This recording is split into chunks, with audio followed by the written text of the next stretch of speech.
টুকরা করার জন্য জাহান্নামের বাগান। এখন আসেন, কবরে যাওয়ার সাথে সাথে কিন্তু হয়তো শান্তি নয় তো শাস্তি আপনার শুরু হয়ে যাবে।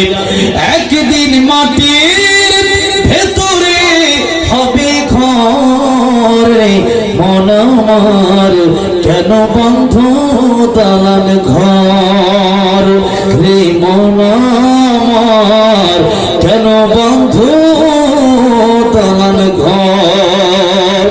যত টাকা পয়সা যা কিছু আছে, সন্তানাদি স্ত্রী পুত্র যা কিছু আত্মীয় স্বজন একটু কবরে যাবে না, আপনার কবরে যাবে আপনার আমল।